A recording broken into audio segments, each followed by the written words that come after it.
the Meetings in Place Overview Scrutiny Committee, 28th of January. So firstly, can I have apologies for absence? I have apologies for absence from councillors Sim, Scott and Spridell. Okay, thank you. So firstly, we have the minutes of the previous meeting, pages 9 to 24. Are we happy with those? Yeah, agreed. Okay, agreed.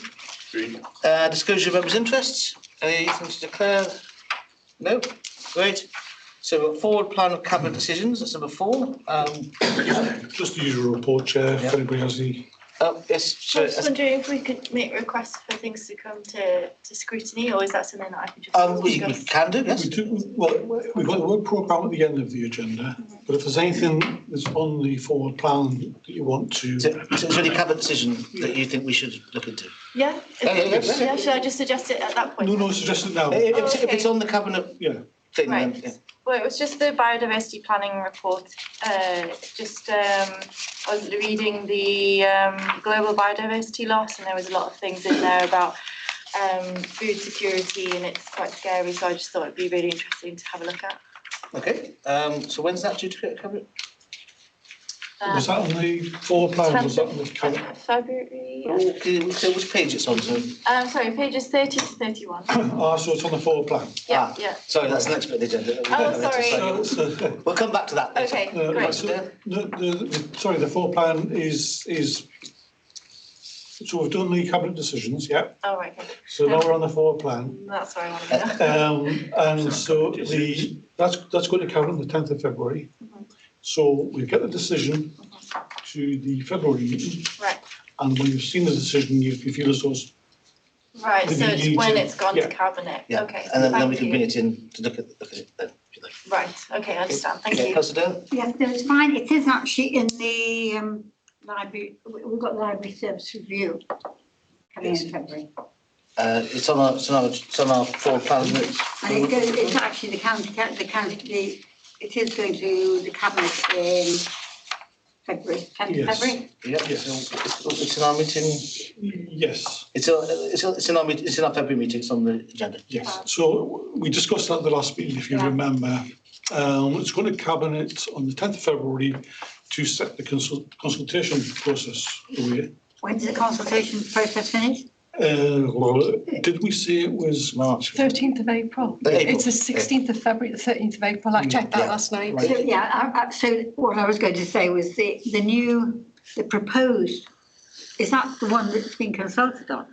So the consultation, sorry, Jill. That's okay, I can answer, Councillor Dale, if you'd like. So it was an annual update coming into scrutiny for libraries, but we've ended up a little bit out of kilter because actually in February we're seeking permission from Cabinet to go out to do an 8-week consultation, which is a statutory requirement through DCMS. So then we will also be wanting to work with scrutiny during the consultation period so that you can pass comment on the new model and proposals. I think that was the thing about was actually about the budget setting process, that nothing would be included in the budget setting process on the consultation and the outcome of the consultation because the consultation wouldn't have finished.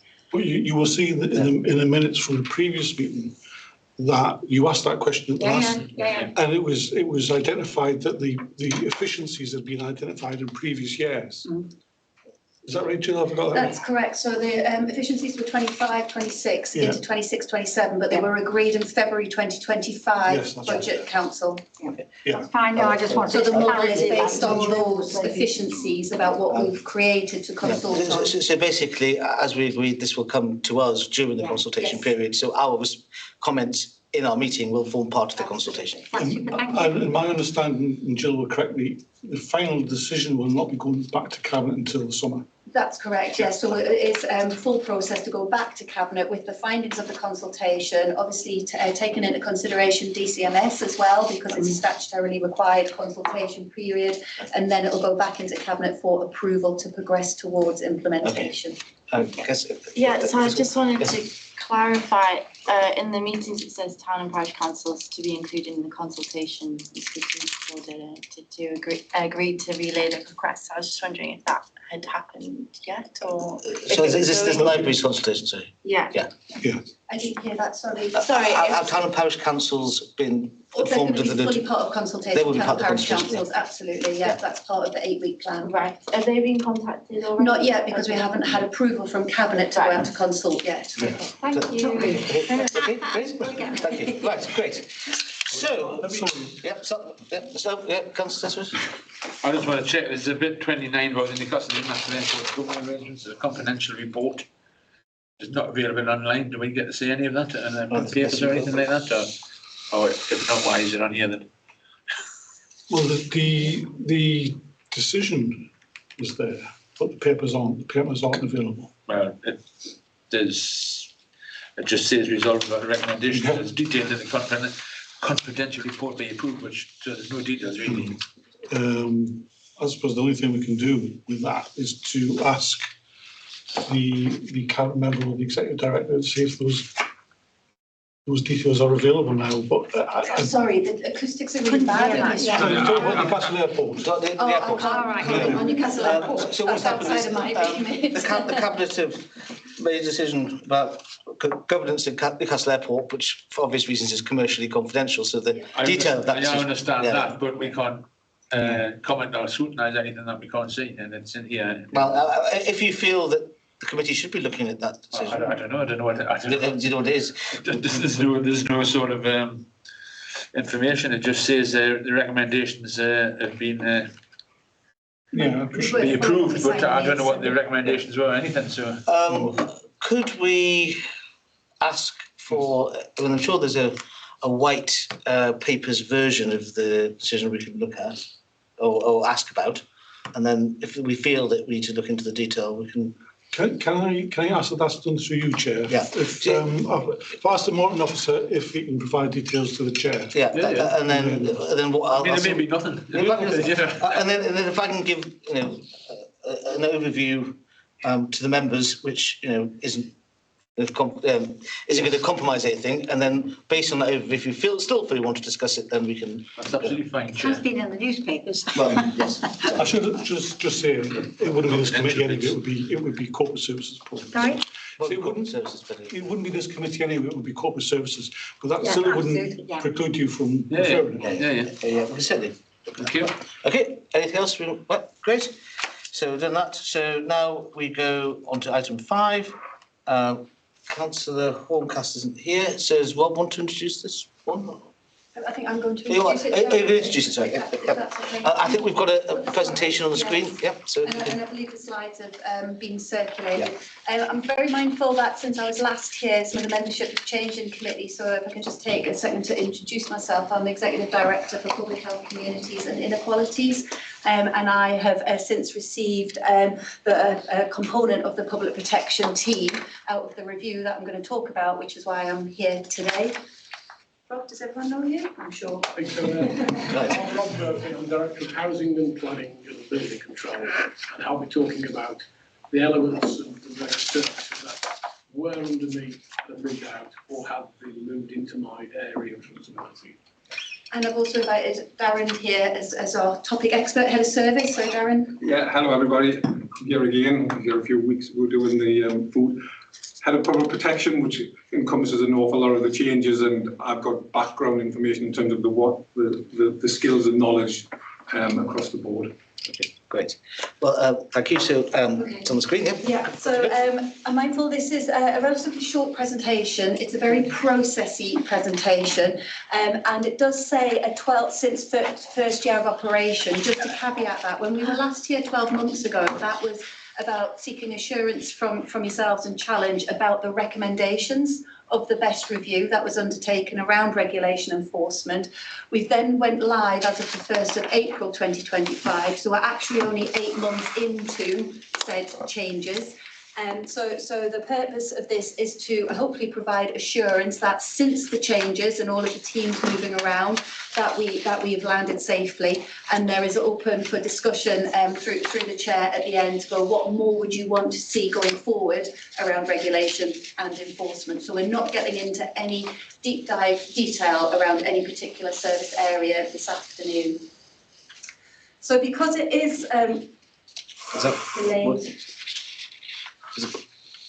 There we go. Because it is some new members, I just wanted to spend a couple of minutes rehearsing the new model that was proposed and considered as proportionate and appropriate at the last time we presented into this particular committee. And fundamentally, this is aligning with our corporate plan values and also our best transformation values around what's best for our customers, what's best for our staff, and ultimately what's best value for money. And the biggest shift for us was about how we can have a much more coordinated and systematic approach to regulation and enforcement, very much taking on board the regulator's code of good practice around what's proportionate action, what's transparent action for us, what are we accountable for, and how do we make sure we are targeting in the right place? Because some of the risks that came out of the review was that sometimes the worst case scenario is that we go where people are noisiest, but not necessarily where the greatest need is. And how do we make sure we're much more data-led, evidence-informed to show that we are, where we can, communicating and educating and preventing issues from happening in the first place? When are we then moving into that warn and inform environment and early intervention? When is it that we need to shift? Absolutely, because it's our statutory role into enforcement and subsequently into prosecution. And to do that in a much more systematic way, so all of our residents and our businesses understand what we stand for in the county council. So they're not then going, well, in building control this happens, but in noise and nuisance that happens. And that's been the premise of why we want to shift to being about our behaviour being more preventative and more proactive.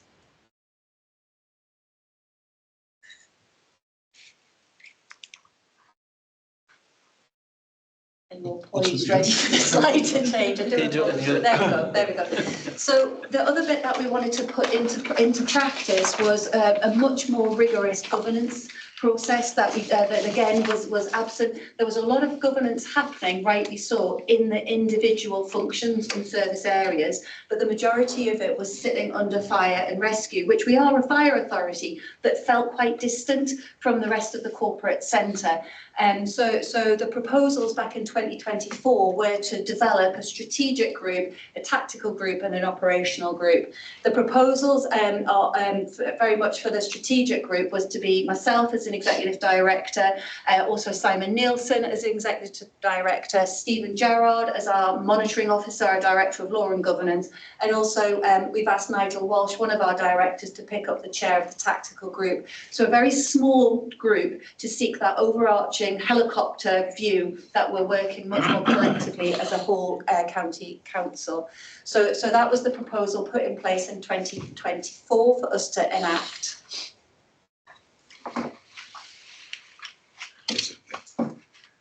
There we go. And this was also about how we look at regulatory excellence and the framework, and it's not anything new or novel, but it's about best practice. So we had to look at our leadership and our strategies. So there's a lot of work being undertaken to understand our policies, some of which were out of date that we needed to update, our strategies being fit for purpose, and then our engagement with customers, which I've already highlighted, to be much more consistent in our approach to working with our customers, which are our residents and our businesses.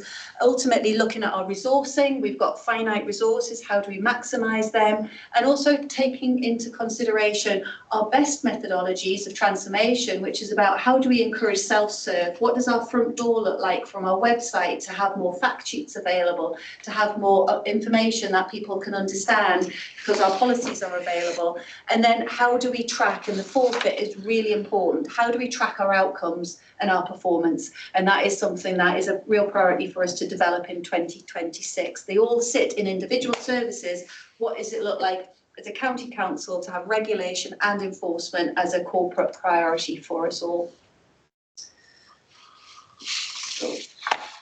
The structural moves, again, if you weren't familiar, the different functions are on the left-hand side. So when we talk about regulation and enforcement, people might understand one or two areas, but not the totality. So you've got them all listed, so I won't talk through them. But the middle column highlights where the previous structural location was, which is all bar the housing services safer team were in and under fire and rescue at the time.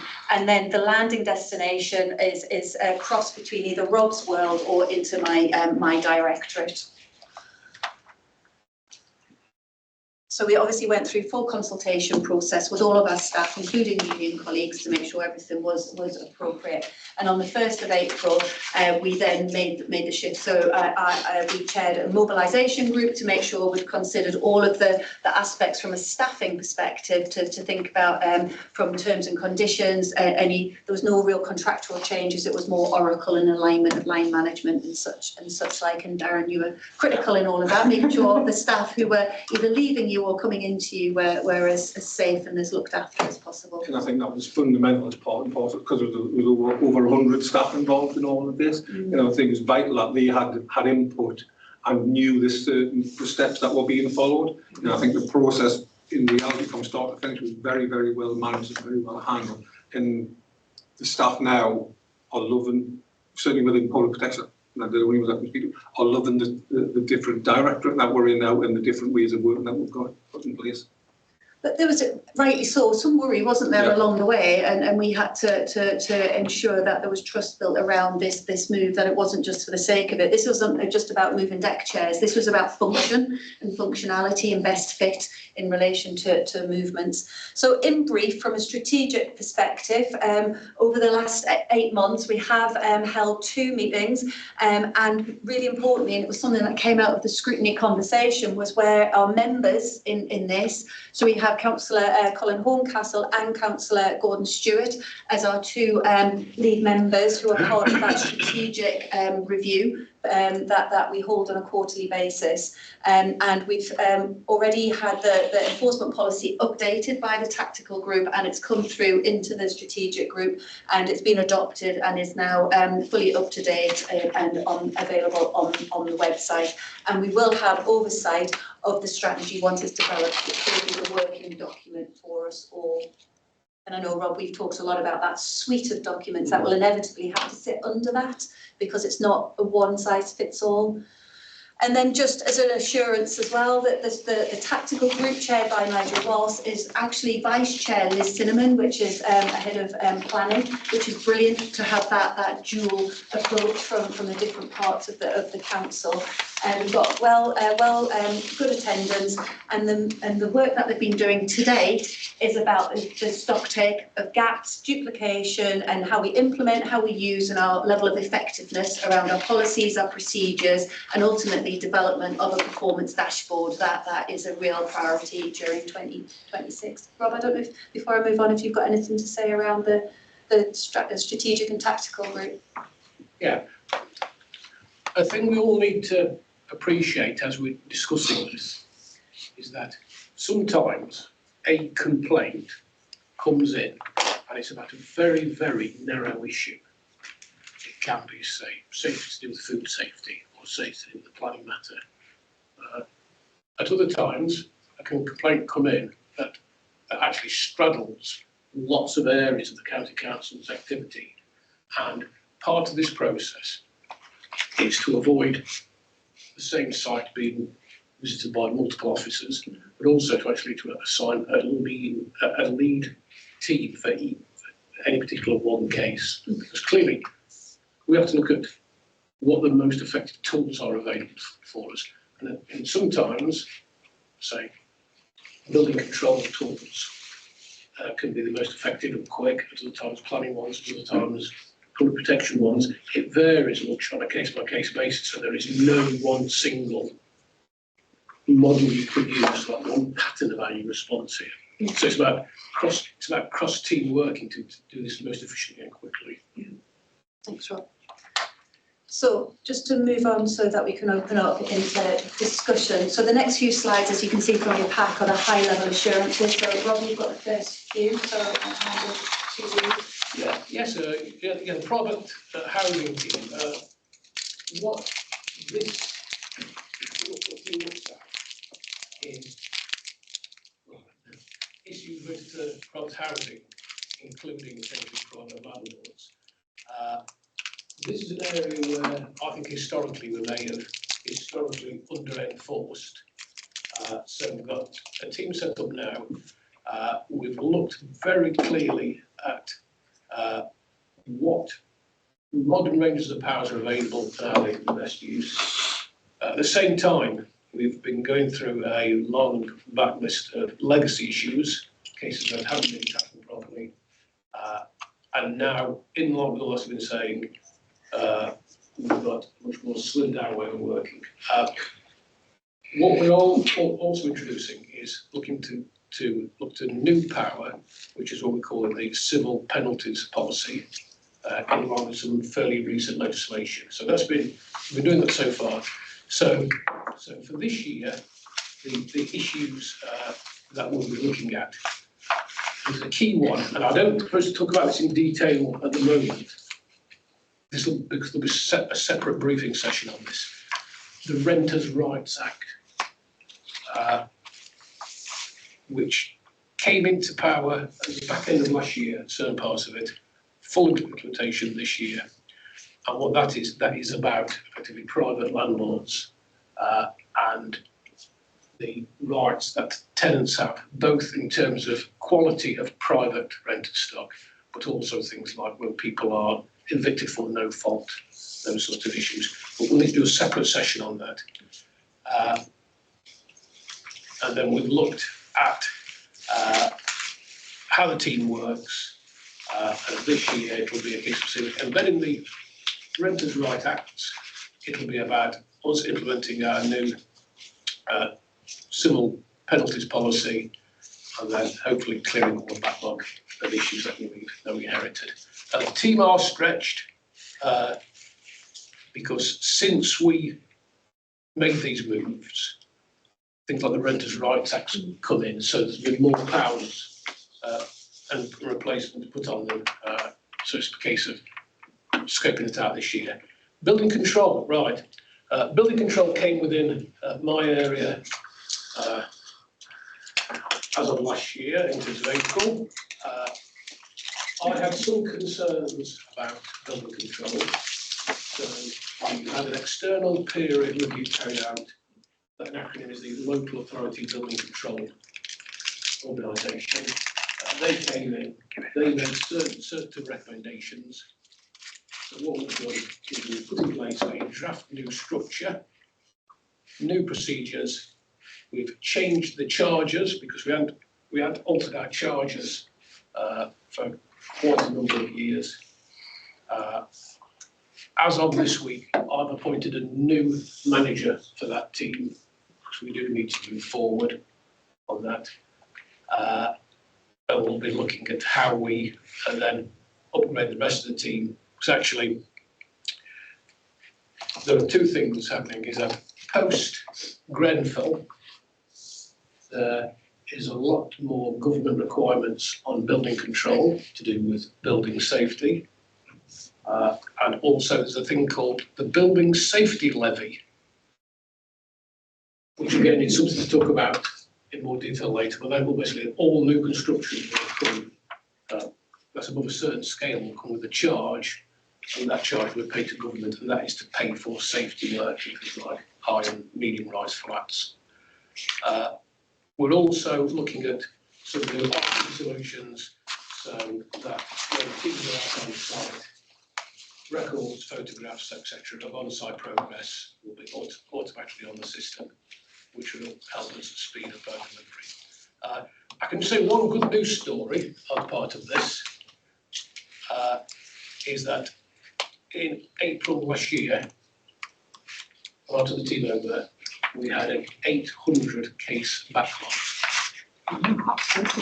And we've been running with that since LGR. As of last week, it was down to 50. So we're now from 800 to 50 outstanding backlogs for cases. But it has taken a lot of the team, are to be congratulated because they've really embraced the new ways of working that Jill's been talking about, so we've really got stuck into that. So a lot of pressure, a lot of challenges, but some of the changes we've been made, particularly in building control, have been really delivering. And you're doing enforcement team knowledge, sits with Lee. I wasn't going to. All right, okay. We've got a slight gap in detailed knowledge on this slide, but basically one of the components that moved from the public protection team and fire and rescue under Darren's previous management moved across under Paul Jones and Greg Gavin, and this is about the pest control work and environmental enforcement team. So I'm not going to read what's on there, but again, just to note that it's been adopted into the existing ways of working under Greg Gavin, and that they are looking at reviewing contract arrangements with town councils for any additional services, and also the comprehensive review of Fix My Street, because that's all part of the same team. The only thing I would say that pest control is a symptom of a symptom, not an inherent problem in itself. In that pest control is where you have other problems like fly tipping, you have poorly maintained buildings, or other issues. So the point that Jill made about solving the problems at the outset is really important on pest control, because you're looking at, as I say, Symptoms. it's a symptom of a consequence of something else. So it's two steps removed from the actual problem.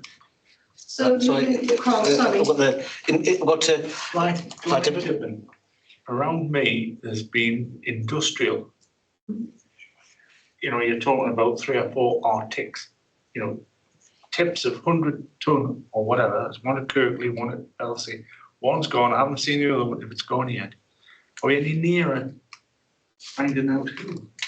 I can't comment on a specific individual case, but we can take that away and get back to you, if that's right, Councillor Dodds. I know overall fly tipping has been a positive shift in direction in relation to fewer amounts of reporting happening, and a lot of that is down to the increased penalty fee that I find that we've introduced, and also much more awareness campaigns as well. But on that particular case, Councillor Dodds will take it away and get back to you. It seems to follow where we have like large, not tarmac, but areas where we tip gravel to go on the roads in the summer or something, just like, and then suddenly, what on earth's all this?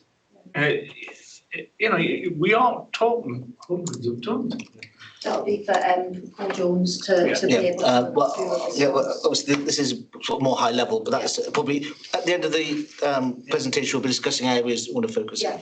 Okay, so conscious of our time, this now moves across into Darren's world. First of all, community safety, sorry, apologies. So that sits under Nigel Walsh and into Paul Boots's team. So we've done a huge amount of work around upskilling the whole workforce, around the likes of counter-terrorism and the protect and prepare work that we undertake. But also we've been working to bring together 2 teams. One team that was traditionally over in housing services, with our own tenants, and then how do we shift that to more of a neighbourhood approach, working with all tenants in a particular area. We've produced the Safer Northumberland Strategic Partnership, and we are now actively, and I'm chairing this, taking stock of how we undertake investigative procedures in the County Council. You might have heard of RIPA, the Regulatory and Investigative Act, but alongside that, we need to consider our CCTV policies, and also we've got a drone in community safety now as well. So we just need to make sure we are taking due diligence around our surveillance approach in the County Council to make sure we're not we're thinking about any intrusive kind of behaviours that shouldn't be enacted. So that's a big piece of work that we're working with internal audit on, and also legal on as well. And then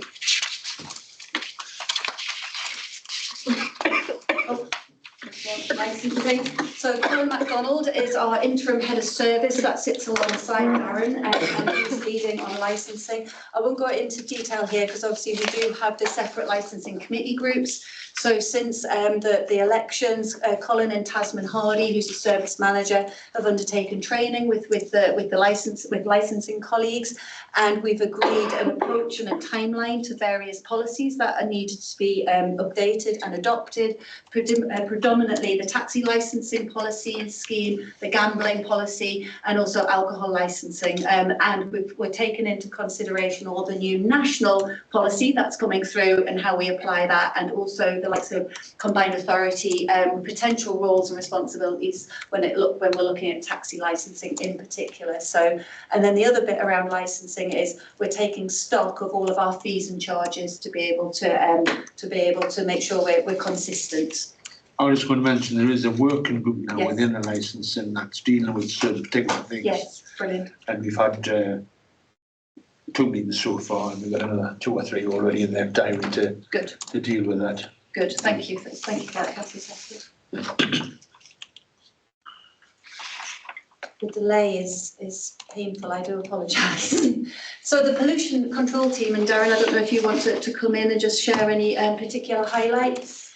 Yeah, so I think the pollution control team, it was a merger within 2 teams within public protection. There was environmental pollution sitting as one, which was air quality, private water supplies, and permitting of those businesses where they would allow gases into the air.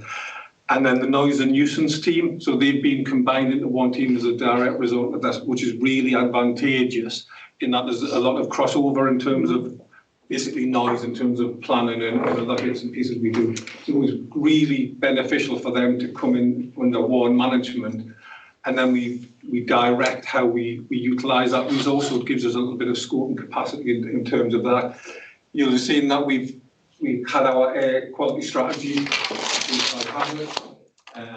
We've also delivered reports required by national regulators, so that's around private water supplies where we have to do all that. We have to do reports on the quality of air in Northumberland, so we gather an awful lot of data and we have to feed that back into national regulators. For the year ahead, one of the important bits and pieces that we're going to do is to create a policy around how we deal with noise and nuisance complaints, because as a service, especially during the summer, we get a large number of complaints around noise and nuisance, and people's expectations about what the council can and cannot do is something that I believe we need to explore and have something set in stone in terms of a policy. So when we are dealing with complaints, it's very explicit and it's very detailed and it's consistent as to how we get that message across with all of that. And going back to the air quality strategy, we put in 7 areas of work that were going to be reviewed. So we just need to make sure that we are on top of that and we move forward. So for that team, that's going to be some important areas as we go into 26, 27. Oh, dear me. Food, port health and health and safety, that all sits under one team, which is managed by Mark Mitchell, and Mark was here, like I said, a while ago with me when we brought the food and feed plan in through scrutiny, so we won't do too much detail about that.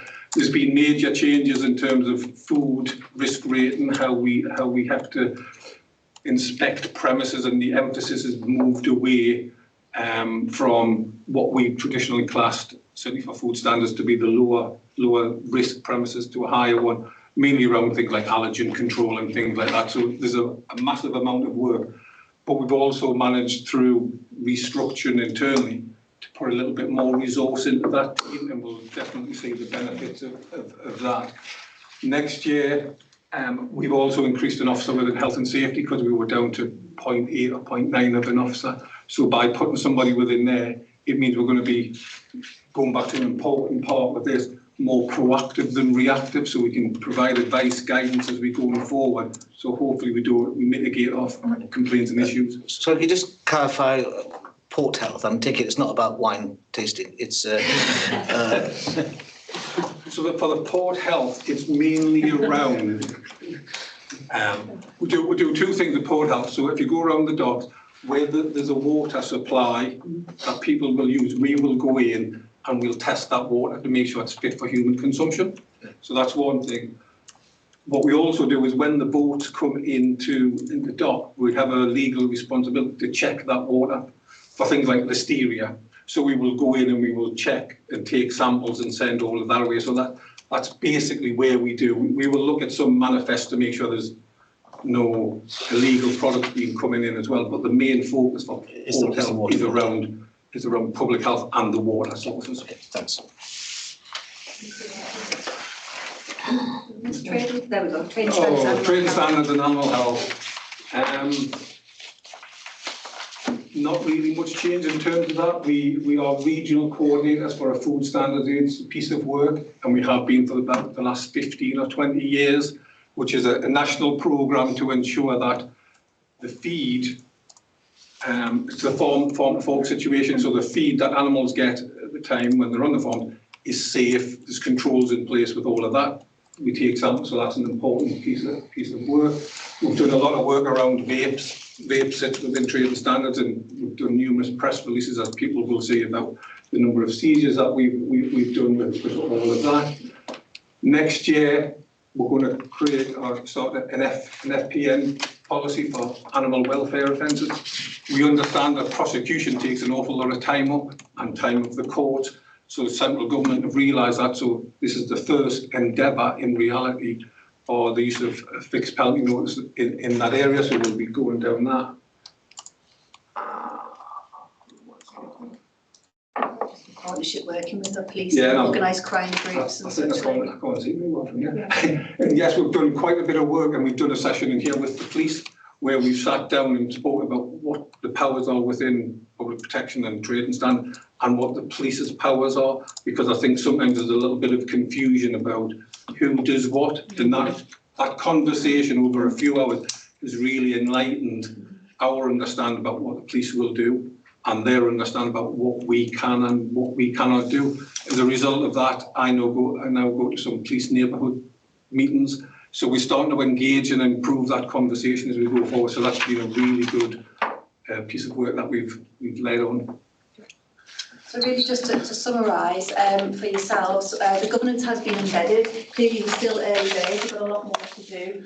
We feel like the risks are being managed effectively, and we've got a handle on understanding of where we're at from a workforce, business continuity perspective, policies and statutory requirements. The new strategy that will be developed in 2026 is going to be our main guiding document.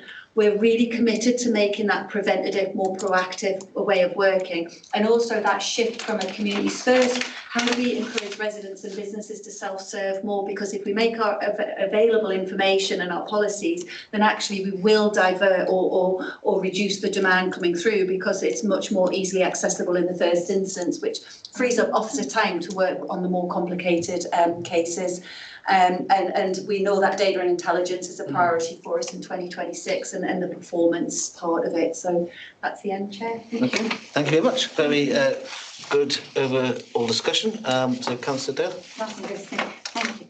First of all, thank you. I am so delighted you got a manager for building control, because it must have cost the council an enormous amount of money.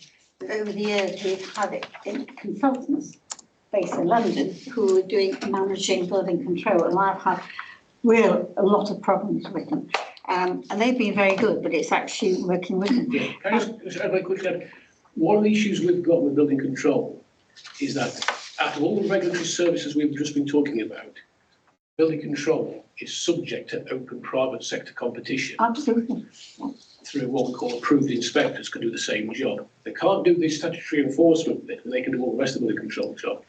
And the problem we've got is that we've lost staff all the time and we're poached by the private sector. So recruitment, we have adverts out on a rolling programme to try and get staff into that team, and we are trying to wean ourselves off of the use of agency staff, and hopefully we're doing this year. Pay them a bit more than not. You won't have any agency stuff. That's just my view. Can I just go on? Enforcement is a really powerful tool the council has, and a lot of it's in statute. So a lot of it is linked to timescales, action, and ensuring you do it within the same timescale. That also means you have to have the legal department on side too, because that's the important issue. And the thing is, what I would like to see is all your performance about when you raise an issue, obviously you have to put obviously prevent all the regulatory points in place. And then eventually, if you can't, you get action from the legal department. Are they taking action within the required time? Otherwise, you're losing a valuable resource which is actually doing something.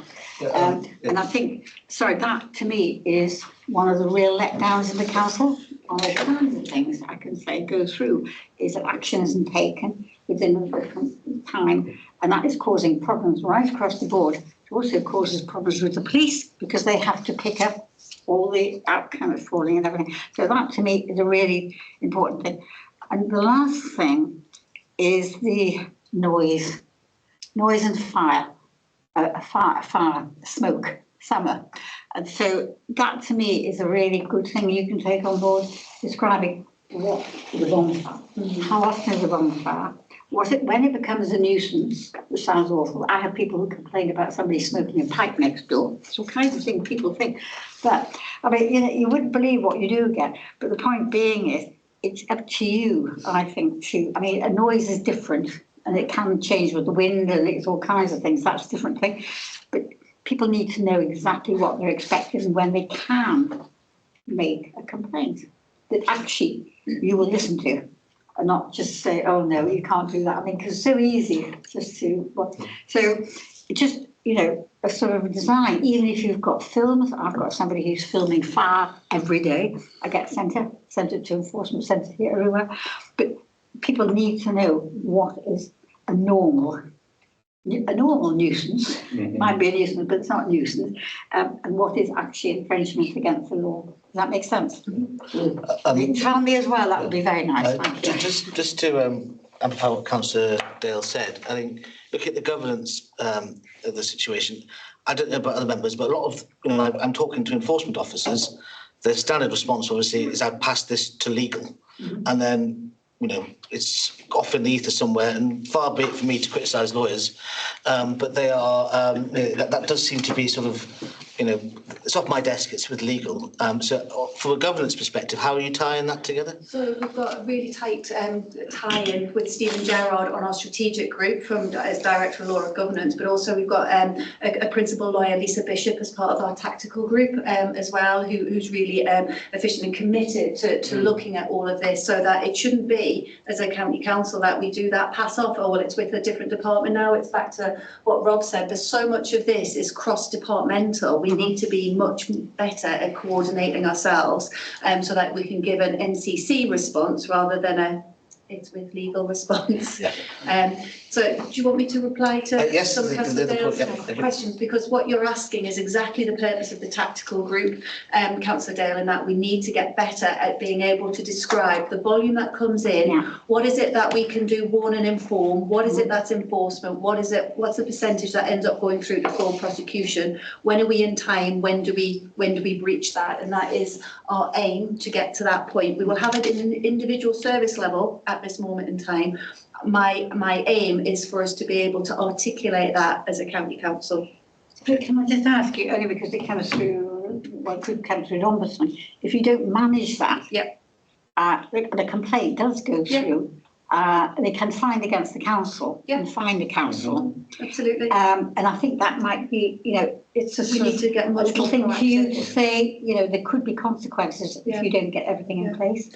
And the last point you made around noise and nuisance in your example of bonfire, I think if we transfer that into our antisocial behaviour policy that we now have, it really clearly says what is out of scope and it's not ASB and what is ASB. So taking that similar approach, as Darren said, having a noise and nuisance policy that gives descriptions of what is low level and okay, and then what breaches, we'll absolutely take that as an example on board. But that's an intention, Darren, isn't it? Yeah, we need to be given a lot of clarity, because the legislation, noise and nuisance, stipulates so that you can have a nuisance, as you've alluded to, but we have to ensure it fulfills the criteria of what is a statutory nuisance. So what is a statutory nuisance, then we can act upon all of that. So we need to deal with that. Going back to the point about the time in legal, we have a fantastic relationship with legal services, as Jill has alluded to. the services, so the legislation dictates how long the service has to actually investigate. So for a lot of our offences, it's 12 months.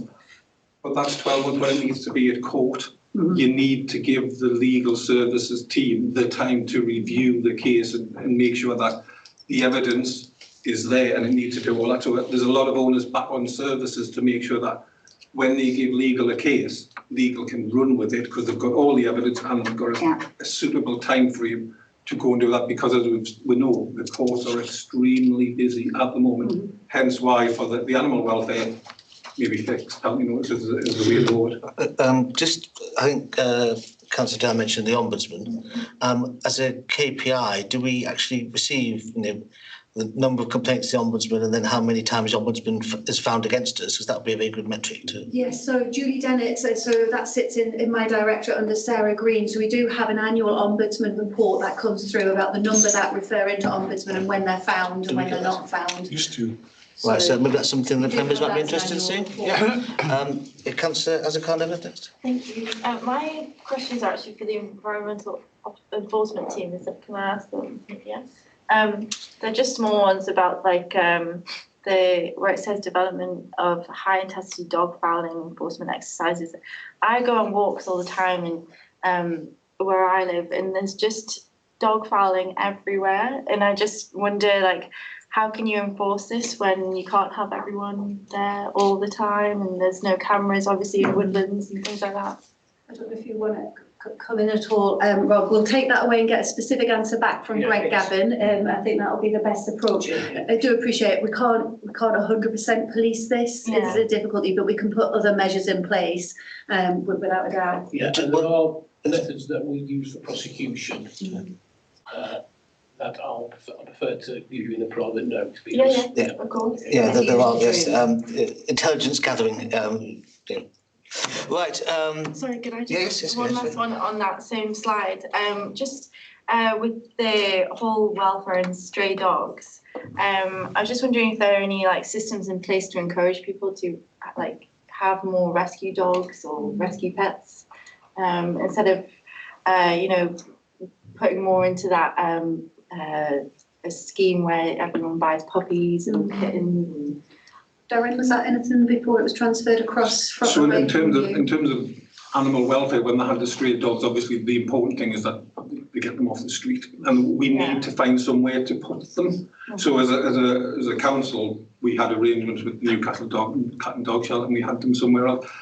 The responsibility of the council is just to be basically they're off the street. Yeah. It's that next step, and it all becomes around the time and the resource of somebody going and doing all that. But if they're at the cat and dog shelter, if nobody claims them, then they would go through their normal process of being rehomed, right. And that should be the important bit. Going back to your point about the dog fouling, that needs people to report. That's what that fundamentally needs, because the team is not massive. But they need people to report that they've seen some dog fouling. Right, and that's just on Fix My Street? No, it would be on that.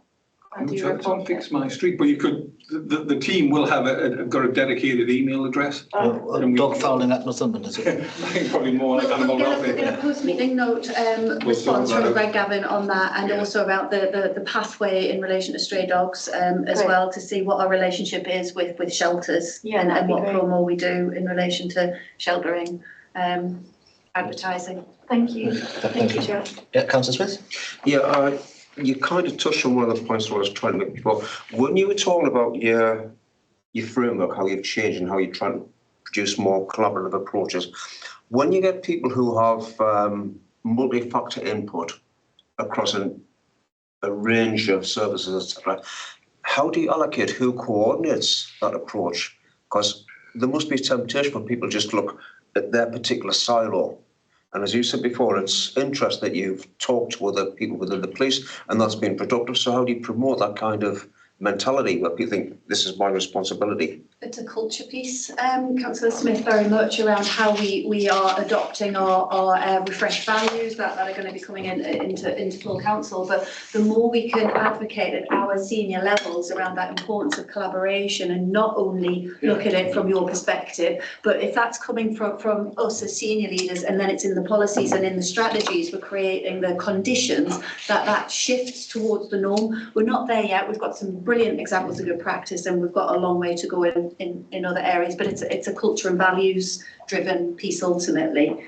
Top driven. It is, and the two key messages here is that one, we've got a variety of tools at our disposal, and just because a department gets notification of the issue doesn't mean that department is the one best served to deal with it. I'll give you one real clear example that's been concluded now, is we had a report into planning and a report into public protection about unauthorised burning of waste. And then we held a session together, we looked at the evidence, and then we worked out actually the people to do this are the Environment Agency. We liaised with them. I provided them with a signed witness statement about it, and they prosecuted and were successful. And it's that way of working together, which is a good example, because sometimes you can beaver away trying to solve a problem by saying powers under one team, and actually it just tracks the issue. And actually, and it can be sometimes it can be a police or an environment agency, or indeed sometimes even the inland revenue can be. Well, HMRC as they're called now. Councillor Sesford? You mentioned before about CCTV and stuff like that. Predominantly, I think you were talking about the use of flight timing and things like that. But you also mentioned, well, across the board, yeah, because you also mentioned ASB and stuff like that. Now, I've often approached officers to try to get CCTV coverage in areas which are well known and supported by the police. Of course, the police say they've got no money, of course, and everybody does that. But what I need to know is basically how do we get CCTV in areas of concern? And I'm only talking about sometimes, you see, the last time I had a concern was the police actually said, well, if you go through this system where we only have a temporary, say 6 months, a year, the perpetrators get to know that there's camera coverage there and it stops, and then they take it away again until maybe 2 or 3 years when the next generation of hoodlums come along. And so that's the difficulty. I just can't get it in because nobody's willing to put it up or pay for it. And I think that's a perfect example of why we need the policy for us all to coordinate around that. I had a conversation just last Friday with our Chief Superintendent, Kev Waring, about understanding from a policing perspective, what have you got as a resource? When might you need to lean on us as a resource? When do we do that as a joint venture? So all of that is part of our 12-week deep dive around the Investigative Powers Act. So again, it may be something that you want us to come back. So because you're right, it is variable as to how and when we currently deploy. There's always good rationale when we do deploy, but there could be missed opportunities. One answer I got once was the fact that the equipment wasn't always available. Right. Well, I don't mean because it's out somewhere else. I mean because it's sometimes just not working. Well, I think part of the presentation is that there are new policies going to be on ASB and CCTV, those two areas. And again, that's something useful, because I think a lot of the time we get complaints from residents whether or not it is ASB or not. And I think we have to be a clear policy of what it is and what can be investigated, what is just people find annoying. Most towns, well, I'm speaking, could be wrong, but a lot of towns, should I say, have areas, problems areas that are well known to councillors, police, and it's difficult to monitor because when a big bobby turns up the scarper. Well, I think it's important that we know what ASB is, and a lot of residents be surprised that young people just being on a street corner is not self ASB. So we need to see what. It's the due diligence around surveillance and when is it overt and when is it covert as well. And it's a potential breach of the Human Rights Act to private life is the other factor that we need to take into consideration. Well, these are actually coming from and drones in particular. These requests, some of these requests are actually coming from the police. Yeah, So they yes. know there's a concern, Yeah. rather than somebody who has a perception of there being a problem at a resident or something. Just on the CCTV, certainly I know in Morpeth, the town council pays for and operates CCTV. So I take it this new CCTV policy will also coordinate with.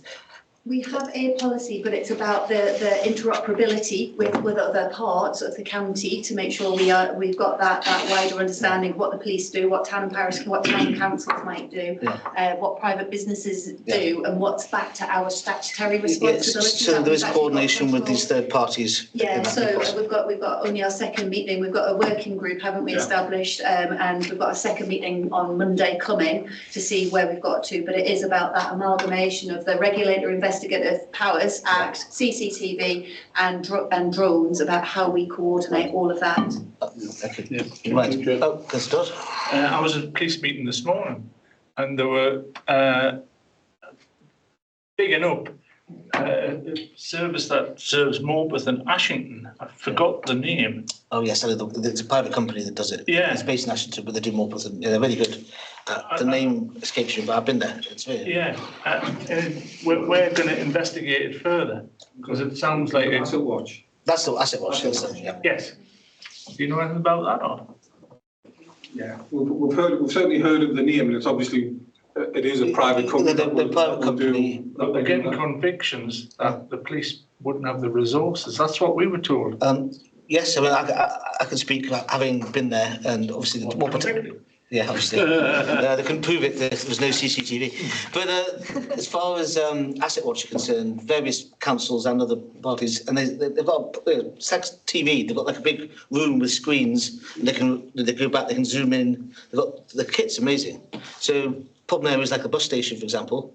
And they've got a conviction for a fight there because they had all record. They could zoom in. They could identify people. It was a really good kit, and I think that's something that we could look at as well. Yeah, just to say, I mean, you've got a vast team of people here, and you've got all kinds of legal obligations, there are all kinds of legal things, enforcement and everything else. How are you going to sell the whole picture to the public so they know their rights, but without giving you a headache every 2 minutes of the day, and actually putting together what we're contributing, whether we're trying to make a happier community, a safer community, whatever. And then just to say, these are your rights. And we can't say all of them because actually they're probably outside of what you would call the norm. So,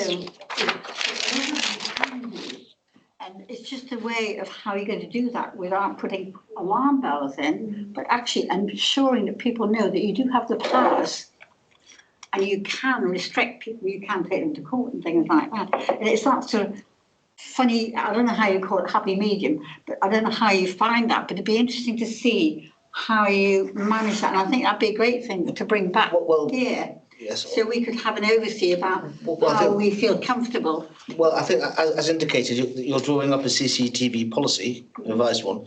So I think that once that policy is devised, it might be sensible to bring it here for us to have a look at. I mean, it doesn't have. It won't be CCTV because it's not all the things CCTV because they're not. But I mean, it just. You're not going to put CCT in somebody, the next door neighbour's house to see a bonfire, or you know what I mean. It's actually the power that the public are not aware of the powers that the council has over all kinds of things. Does that make sense? They don't. Yeah. That's a really well put question. The nature of the exercise, though, to do this, about public clarity, is for all the different elements of enforcement. They all have a different legislative background. Absolutely, yeah. But indeed, they all have a slightly different emphasis on negotiating and trying to solve problems and formal legal enforcement being the last recourse. They're different and they are changing. So one example I'll give you is building control. Historically, government have always supported working with, say, a small builder. You go out there, see something in the wrong, and you work to try and advise them to how to put it right. Okay, you work with them to solve the problem. You offer advice. Now, the government, in its new approach, is saying, you don't offer advice. You should go in there and just say it's either, it's either been done correctly or not, and you go straight to notices.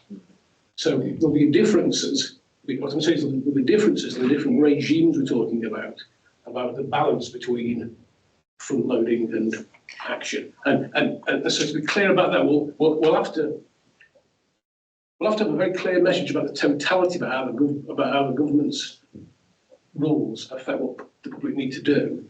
But we'll have to still maintain separate, almost sub-strategies for different types of enforcement as well. I think mine's more about, I'm not talking about, what's the word, the high level or the sort of big enforcement action. What I'm talking about is our rights as citizens, or what you like to call it. So, you know, if there is somebody causing, I think, ASB, you've got a CCT, whatever.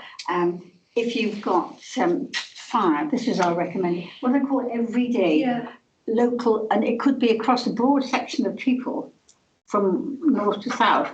I'm not talking about a planning, I'm not talking about licensing, I'm just talking about what I call simple.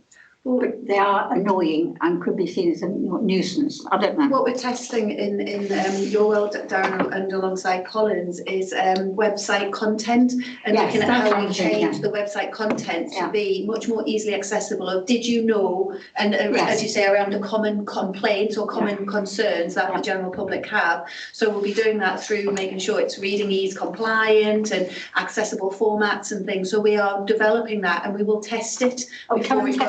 We'll see what we like. So that with hopefully again that front door self-serve as much as possible. So get that, what is antisocial behaviour? People can say that. Right. So what we've got obviously is this high level view, which is good, and obviously how you're managing these services. But obviously as a scrutiny committee, we may want to bring some of these individual things to us to have a look at over the next 12 months, as and when information can come. So I think members could have a think. You've obviously got the headline of each of the directorates in front of you. If you feel any of those particular ones, either as a directorate or a particular issue within that directorate, you think we should have an individual report on, and I think let me and Sean know, and we can certainly see if that's something that can be done. So you don't have to answer me now, but just have a think, and then let us know, and then we can put something in the programme, especially now we've got this new teams and the new silos, and then we can see how they perform. And then once we've got performance standards for 1 year, then we can do, we can see how things progress over the period. Right, yes, Constance. Can I just ask you something? Sorry, have you moved on from that one? No, no, I wasn't. I was going to move on. Sorry. Okay, so then we will move on to the agenda. So thank you very much for that report. Thank you. So we're now going to move on to item 6, which is the communities and place programme. So just to go back to what Councillor Azarkan Evans said at the start, the issue that you wanted to look at, that was the biodiversity plan. That's it, biodiversity plan, yeah. So the process is, as you can see at the start of the agenda, is that the next meeting, I will report to you what the cabinet decision was. Yeah. Now, based on that decision, you may want to take a view about how to progress it within the committee. It may well be that the recommendation, in your view, may want to be reviewed in, say, 3 or maybe 6 or maybe 9 months' time. It depends on the issue and when you may want to look at it. You might want to look at something after it's had a chance to bed in to see how it's been received. Like if it's got a consultation. Yeah, we wouldn't know that until you saw what the resolution was. So should we bring that resolution? So that's how the process works. Yeah, okay, so we'll bring that next, and then we can discuss it. And then if you feel anything in there that we want, we can discuss it then. Great, perfect. Okay, thank you, Councillor. Yeah, mine was just after we had the People for Places Leisure presentation, some people asked me some questions, which were, have they transferred the properties to PPL? Right. As in the leisure centres? As in the buildings? Yes, in the buildings. So that was one thing, right? So I know the answer to that. But the other thing was, who pays for the maintenance of them? And that was a prominent thing, because somebody was saying they were putting so much money into something. Somebody said, are we paying for the maintenance as well? So it was just something, and it was never a question that was never asked. But could we get a quick answer to that one? Yeah, I think I know the answer, but I'm guessing that they've been leased, or we still own the buildings. I'm sure that, I don't know whether they are leased Or it's a license. or rented or Well, what. rented means leased. Well, it's interesting, because if they could be, I mean, they could, just be leased on a no cost basis or whatever, or minimal. So it's maintenance costs. Well, I think there's 2 points. One, what is the legal basis of occupation of the buildings by people and places? And two, the maintenance costs, is that the responsibility of the landlord or the occupier? Up to and what level? Because there seem to be people, this is the thing which never came out because we never got that far in asking, is that some people are saying, well, if it's a roof that needs doing, who pays for that? Or if it's got new carpet or whatever, it's actually understanding exactly what PPL are paying for, apart from just providing a service. What are they doing with about the assets that they have actually? What's their legal responsibilities to maintain the assets they occupy? So could we ask those two questions? Get the answer. And if we get an answer, could we circulate it? And then if we weren't happy about it, we can bring it back. Sorry, last thing. What about topics that aren't on like the agenda or a forward plan or what committee have looked at? If I would want to bring that to. Yes, if you have an issue that's within the purview of this committee, as in committees in place, if you put that to us and we can ask the relevant people to prepare a report if it's appropriate. Sorry, what the easiest thing for us to respond to is if you have an issue that you want us to look into, if you could put it in writing to the chair himself, so that we would fully understand what it is that you're looking at. We will get an initial response from the officer, and it may well be that your concern, if it is a concern, is resolved just by doing that. It may well be that you're not necessarily happy with that response and you think it needs a further deep dive. That is when we would get involved, asking for a report. Because otherwise, you might just ask for an officer to come to prepare a report, come to committee, spend an hour telling you something that really doesn't change the dial at all, and therefore it's just noted and you move on. Okay. So ping me an email if an issue you want us to look into, and we'll do that. In your words, it's easier. You tell us what you want, and then we'll find the appropriate person to ask. Thank you. Right. Anything else on the work programme? No. Thank you, Doug. It's urgent business. I've not been told of any, so that closes the meeting.